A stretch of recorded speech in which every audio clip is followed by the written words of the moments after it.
Hey, this is what we did. We threw our bacon on about 3 hours ago. We added a little wood, apple wood, and we used hickory pellets to smoke our uh, bacon, our bellies. And what I did, since y'all saw me earlier, we did the pork bellies last weekend, and then we took and we washed them and got all the seasonings and stuff off of them, the cure, and then we dried them, and then I put them on a big cookie dryer, cooling tray, and I stuck a fan on them, and I let them kind of get a little hard and crunchy on the outside. What that does is it helps the smoke stick to it a little better. And anyway, they should be good. But we've about hit temperature, and the temperature is what we did is we smoked them at 200, and we took them up to 150 degrees. And then we'll take them off, and we'll hang them, and we'll let them cool down for a couple hours, and they'll kind of change colors a little bit, is what they call a bloom. And so we're going to let it bloom, and then we're going to put it in the refrigerator and let it sit overnight.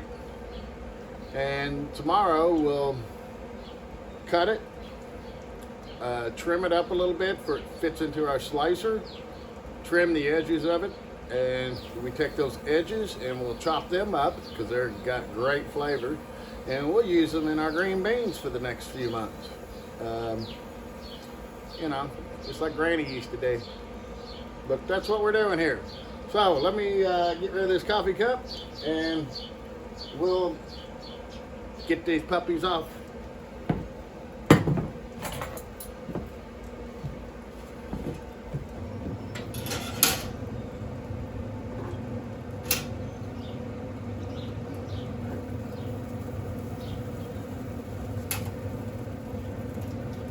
Got to love that eye grill.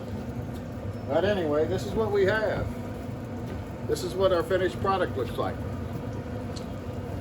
I hope you like it. I know I'm going to. This one we didn't put pepper on. This one we put all kinds of pepper on. And like I said, we're going to take these and we're going to hang them up, and we're going to let them cool and bloom and blossom, maybe, if that's what you want to call it. So until next time, we'll see you back in the kitchen shortly. Welcome back. All right, we had our bacon. We hung it yesterday and let it just let it kind of bloom for a couple hours, let it cool down and everything. And then we took it and we stuck it in this little tub and put it in our refrigerator and let it sit overnight to let it firm up and all that good stuff.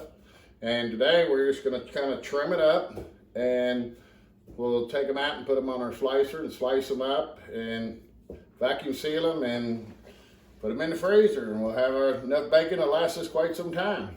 I've already sliced up one, and I cooked one, some of it just to show you what it looks like. And is what I did with it is I put it on a cookie sheet that I put foil over top, makes it easier to clean up. And I put it in the oven at 425 for about 14 minutes. And voila, your bacon's done, and it's laying nice and flat, as you can see.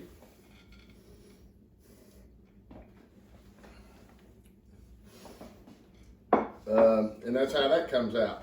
So what we're going to do though is we're just going to get it ready to put on the meat slicer. And it's what I want to do is I want to cut the ends of it off because you got a little fat there, and plus it's longer than what the arm of the meat slicer is. So this should take care of that. So we just kind of square it off a little bit, pull that out, see that? That's what your bacon looks like. Of course, I know you know that, but we're just going to slice this off, and we'll cut this up, and we'll freeze it, vacuum seal it in little chunks for when we make green beans or need a little extra seasoning for some red beans or black beans, and that's what we use here. So that's all we're going to do with this. Is just trim it up and make it square.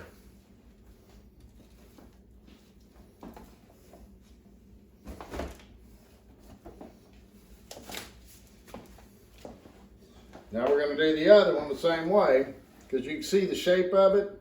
And these long points, it's a little too long and it gets hung up in that slicer. But we're going to have us some good bacon. I guarantee you that. I don't have it sampled. I'll probably have another few more for the day's out. Like I say, these edges, there's a lot of fat in them, but they're awesome for putting your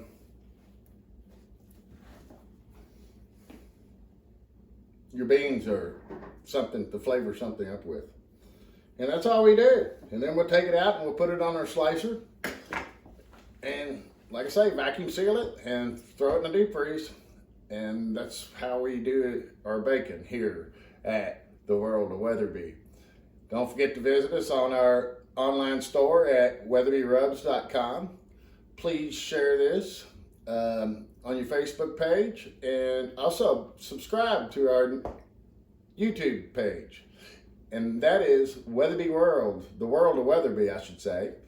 I have to get that right for you can find us. So come visit us and subscribe to our YouTube page. See you next time.